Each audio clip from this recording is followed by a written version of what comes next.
"No one marries a fat girl, sir. But I can cook," the bride whispered. His reply changed everything. Witness this unbelievable, true-inspired story right here on Whisper of the Past. Don't forget to like, subscribe, and share where you're watching from. Let's get started. The wind moved across the plains of Sunset Creek, Texas, carrying with it the dry scent of dust and mesquite. It was the kind of day when the sky stretched endlessly, a pale canvas of gold and blue, and the hum of life seemed to slow beneath the late summer sun. The year was 1889, and Sunset Creek wasn't much more than a cluster of wooden buildings and red earth. A saloon, a church, a general store, a blacksmith shed, and the Carter Ranch that stretched far beyond the edge of town. Inside McCoy's general store, the heart of the small settlement, the usual Saturday crowd had gathered. Men in wide-brimmed hats leaned on the counter talking cattle prices and politics. Women fanned themselves and whispered about the latest scandal from the church social. The bell above the door rang every few minutes, letting in gusts of hot air and fresh gossip. Behind the counter stood Clara May Dawson, a woman most in town had known since she was a girl. She had grown up just a few miles from Sunset Creek, daughter of a poor farmer who'd died before his time, and a mother who'd raised her to be practical, polite, and strong. Clara May wasn't what society called beautiful. She was fuller in figure, soft in face, her cheeks always carrying a trace of color from long hours near the oven. But there was something about her, a steadiness, a kindness in her eyes that made people linger when she smiled. She was known for her pies, her biscuits, and her hearty laugh, though she didn't laugh as much these days. After her mother passed the previous winter, Clara took over the little bake counter in McCoy's store. Every morning before sunrise, she baked for the ranch hands and townsfolk who passed through. She didn't have much, but her pies were famous all the way to the next county. That particular afternoon, as the clock neared 4, the bell above the door jingled again, and in walked Eli Carter, the rancher every woman in town knew by name. He was tall, broad-shouldered, his hair sun-lightened and his jaw set with quiet confidence. Eli was a man of few words, but when he spoke, people listened. He'd inherited the Carter Ranch after his father's passing, turning it into one of the most successful spreads in Texas. There were rumors he'd fought off bandits, helped neighbors through drought, and once rode 50 miles through a thunderstorm to deliver medicine to a sick child. Women noticed him, of course. Some even plotted ways to be noticed back. But Eli Carter wasn't the kind of man easily swayed by ribbons and perfume. He nodded politely, kept to himself, and seemed married only to his land. When he walked into McCoy's that day, conversation hushed for a moment. Dust clung to his boots, his shirt rolled up at the sleeves, a small cut on his forearm from wrangling fence wire. He gave a nod to the men near the counter, then his eyes, cool and clear as the creek after rain, landed on Clara May. She looked up from her work, caught his gaze for a heartbeat, and quickly lowered her eyes to the flour sack she was dusting. Her hands fumbled with the paper string, trying not to show the flush creeping up her neck. "Afternoon, Miss Dawson," Eli said, voice low but steady. She glanced up, polite smile curving her lips. "Afternoon, Mr. Carter. Store's a bit busy today. If you're looking for coffee beans, they're over yonder by the window." He gave a small nod, but didn't move. "Actually, I was hoping for one of those apple pies you bake."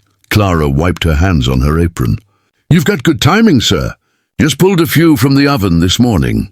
He leaned slightly on the counter, eyes following her movements as she wrapped the pie in brown paper. "Smells mighty fine," he said.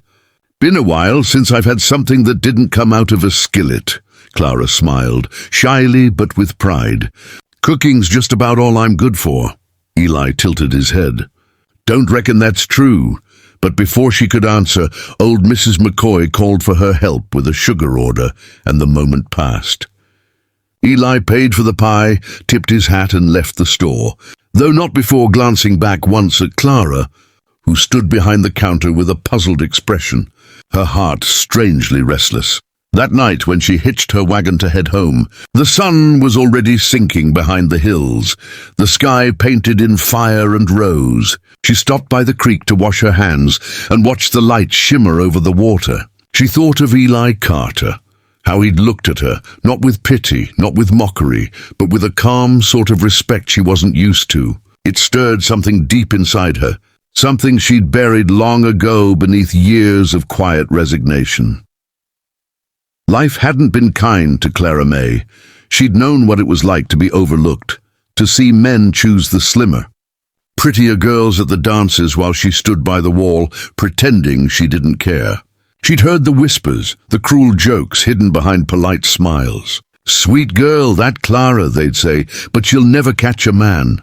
She'd learned to laugh it off, to focus on her baking, her chores, her small world of comfort and survival.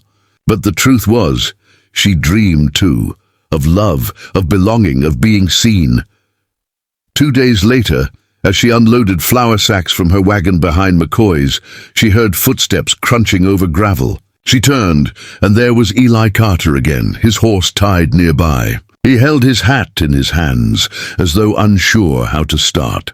"Miss Dawson," he said finally, "I was wondering if you might join me for supper tomorrow. Nothing fancy, just beans and stew at the ranch."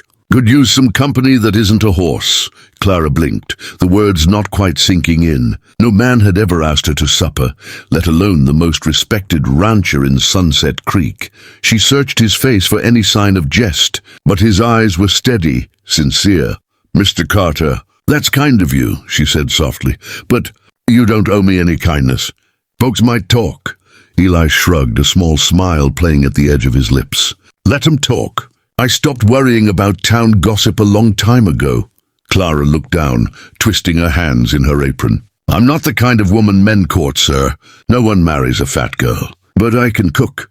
For a long moment the air stood still. Eli stepped closer, his shadow falling over her in the fading light. He spoke quietly, but there was warmth in his tone that reached her heart. "Then, Miss Dawson," he said, "I reckon I've been looking for the wrong kind of pretty." Clara's breath caught. No one had ever said something like that to her, not with truth, not with gentleness. She felt the sting of tears behind her eyes, but blinked them away, unsure what to say. Eli nodded once, respectful as always, and tipped his hat again before walking toward his horse. "Tomorrow at 6, he said over his shoulder, "if you change your mind." That night, Clara sat by the window of her small cabin, the lantern flickering beside her. She looked out at the stars, scattered across the Texas sky, and wondered if it was possible that a man like Eli Carter truly saw her. Not just as the baker, not as the girl behind the counter, but as a woman. She thought of her mother's words, spoken years ago, when they'd sat by that same window. "A good man don't look for a perfect woman, Clara. He looks for a kind one." The next evening, she arrived at the Carter Ranch, her best dress freshly ironed, a pie wrapped in a towel on the seat beside her. The ranch stretched far and wide, dotted with cattle and oak trees, the main house standing proud at the center like a guardian of the land. Eli greeted her at the porch, freshly shaved, his shirt tucked neat, eyes lighting up at the sight of her. They ate stew and bread by the fire, talked about small things at first. The harvest, the weather, the stubborn mule Eli kept threatening to sell. But as the evening deepened, their words grew softer, more personal. Clara spoke of her mother, of the long winters alone, of her dreams she'd long given up. Eli listened, really listened, his blue eyes reflecting the glow of the fire.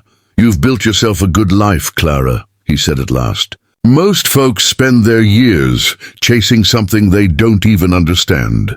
You make things that bring people comfort. That's rare." Her hands trembled around the teacup. "You make it sound finer than it is." "It is finer," he said simply. When she left that night, the moon was high and silver over the fields. Eli walked her to her wagon, and before she climbed aboard, he looked at her with a quiet seriousness that made her heart skip. "Clara," he said, "you've got more worth in you than half the folks who think they're better. Don't ever forget that." She drove home under the stars, tears slipping down her cheeks, not from sadness, but from something new, something like hope. By the next week, the whole town knew about their supper. Whispers filled the store and the saloon alike. Some were cruel, others curious. But Clara held her head higher than before, because for the first time in her life, she didn't feel invisible. And though she didn't know where things with Eli Carter might lead, she knew this. Someone had finally seen her heart, not her figure. And that, she thought as she baked the next morning, was the beginning of everything. The days that followed were different for Clara May Dawson. She didn't say it aloud, but something had shifted deep within her since that supper at the Carter Ranch. When she stood behind the counter at McCoy's general store now, she no longer kept her eyes down as customers spoke to her. She met their gaze with quiet confidence. The weight of their whispers still brushed against her like wind through dry grass, but it no longer stung the same way.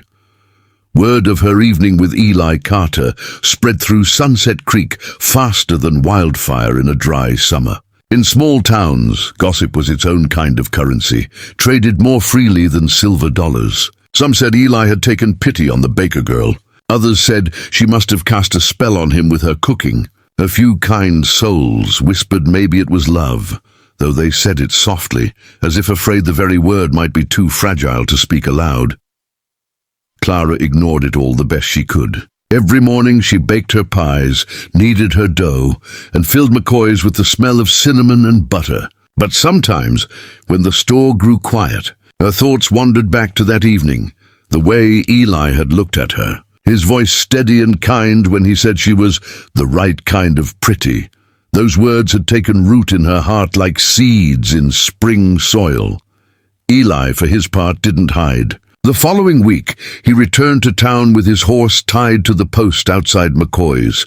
When he walked through the door, a few men gave him curious looks, but he paid them no mind. He asked Clara how business was, if she'd had trouble getting supplies, and whether she'd like to come out to the ranch again, not for supper this time, but for the county fair. "The fair?" she repeated, brushing flour from her apron. He nodded. "It's Saturday. Thought maybe you'd bring one of those pies of yours. There's a contest, you know. Folks would be lucky to get a taste." Clara hesitated. "I don't think people want to see me standing beside all the ladies from town. I wouldn't fit in." Eli smiled, just barely, his eyes soft. "Maybe they need to start seeing what real fits in looks like." The words were simple, but they lingered long after he left. That night Clara sat by her window again, looking out over the quiet fields. She thought of the fair, the laughter, the music, the dancing. She imagined the fine dresses, the ribbons, the women who'd spent all week curling their hair. She thought of herself, plain and soft around the edges, with calloused hands and a heart that felt both too full and too fragile. But then she remembered Eli's voice, calm, sincere, steady as the land he worked, and she decided she would go. Saturday morning dawned bright and hot. The fairgrounds were already bustling by the time Clara arrived, a basket of pies covered with a checkered cloth on her arm. The scent of roasted corn and sweet molasses filled the air. Children ran past with balloons, dogs barked, and fiddles played in the distance. Clara walked slowly toward the pie table, acutely aware of every eye that turned her way. Mrs. Hargrove, the mayor's wife, stood at the booth, arranging her lemon tarts with the precision of a jeweler. She looked up, her lips curving into a polite but pointed smile. "Why, Miss Dawson," she said sweetly, "how lovely to see you here." "Didn't expect to find you competing," Clara smiled softly. "Thought I'd give it a try, ma'am. Just for fun." Mrs. Hargrove's eyes flicked to the pies in Clara's basket. "I'm sure they'll be hearty." Before Clara could reply, a familiar voice called from behind her. "They'll be more than hearty, ma'am. They'll be the best you'll taste all day." Eli Carter had arrived, dust on his boots, his hat tipped low against the sun. He took the basket gently from Clara's hands, set it on the table, and smiled at her like she was the only person in the whole fairground that mattered. For a moment, the noise of the crowd seemed to fade. Clara could hear only the rustle of the wind, the beat of her heart, and the murmur of surprise that passed through the crowd. It wasn't common for a man like Eli to make such a gesture in public, especially for a woman the town had long considered plain. But there he was, unbothered, unashamed, and entirely hers in the way his eyes held hers. The judges cut into the pies. They murmured their approvals, exchanged knowing glances, and when the ribbons were handed out that afternoon, Clara May Dawson's name was called first. A blue ribbon, bright as the Texas sky, fluttered from her pie tin. Eli clapped the loudest. Mrs. Hargrove's smile tightened, but she had the grace not to speak. And as the sun dipped low over the fairgrounds, Clara found herself dancing, not with the practiced grace of the town bells, but with laughter in her throat and a lightness she hadn't known in years. Eli held her hand through 2 songs, his rough palm steady and sure around hers. That night, when he rode her home in the wagon, the moon hung full and golden over the fields. The air smelled of sage and dust. They didn't speak for a while. Words felt too small for the quiet comfort between them. As they neared her cabin, Eli slowed the horse and looked toward her. "Clara," he said softly, "you ever think about what you want out of this life?" She smiled faintly. "I've spent most of it thinking about what I don't have. Guess I stopped dreaming a while back." He turned his hat in his hands. "Then maybe it's time to start again." Her heart stumbled. "Eli, what are you saying?" He looked straight ahead, eyes fixed on the horizon. "I'm saying I don't much care for empty suppers anymore. I don't care what folks whisper. I care about coming home to someone who makes this land feel less lonely. Someone like you." Clara felt tears prick at her eyes, but she swallowed them down. The words hung in the air between them, heavy with truth. The weeks that followed changed everything. Eli visited her often, and soon she was spending her days between the store and the ranch. She helped cook for the ranch hands, patch torn shirts, mend fences, and laugh more than she had in years. The men respected her quickly, not because Eli told them to, but because she earned it with her grit and good heart. Still, gossip persisted. Some said Eli had lost his senses. Others whispered Clara had trapped him, but neither of them gave the rumors breath. They built their days out of work, warmth, and the slow, steady rhythm of belonging. One late autumn evening, as the air grew cool and the first hints of frost kissed the grass, Clara was helping Eli bring in firewood. The sun had nearly set when he stopped suddenly and said, "Wait here a minute." He disappeared into the barn, leaving her puzzled. When he returned, he carried something small, a wooden box, worn smooth with time. He stood before her, the last of the sunlight catching in his hair. "Clara May," he said quietly, "I ain't much for fancy words. I don't have the polish those city men do, and I can't promise a life without hard work. But I can promise respect, laughter, and a home that's yours as much as mine." Her hands trembled as he opened the box. Inside was a simple silver ring, the kind a man might save a year's wages for. "Would you marry me?" he asked, voice steady. "Would you make the Carter Ranch your home, our home?" For a moment Clara couldn't speak. The world seemed to blur around her, the barn, the fields, the wide Texas sky. All she could see was the man before her, and all she could feel was the truth in his words. "Yes," she whispered. "Yes, Eli, I will." He slipped the ring onto her finger, and she felt its weight like a promise, not of perfection, but of belonging. Eli kissed her forehead, rough hands trembling slightly as they held hers. They married under the cottonwood tree behind the ranch house a month later. It was a small ceremony, just the ranch hands, a preacher from town, and a handful of neighbors who'd found kindness stronger than gossip. Clara wore a simple white dress she'd sewn herself. The fabric wasn't expensive, but it caught the light beautifully when she stepped into the sun. When the preacher said the final words, Eli took her hand and said softly, "Told you I'd been looking for the wrong kind of pretty."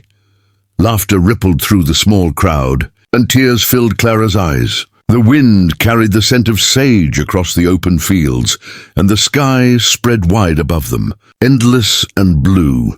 Years later, when folks spoke of the Carters, they didn't just talk about Eli's ranch or his cattle. They talked about Clara May, about her kindness, her cooking, her laughter that filled the porch at sunset. They talked about how the big rancher had fallen in love with the girl no one thought would ever marry, and how together they built a life that defied every small mind in Sunset Creek.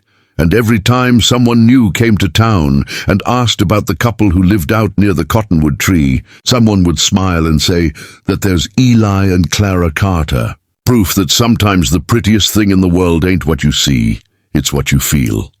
Because in the end, it wasn't her pies or his land that held them together. It was something simpler, purer, the way two lonely souls had found in each other a home. And under the wide, unending Texas sky, that was more than enough.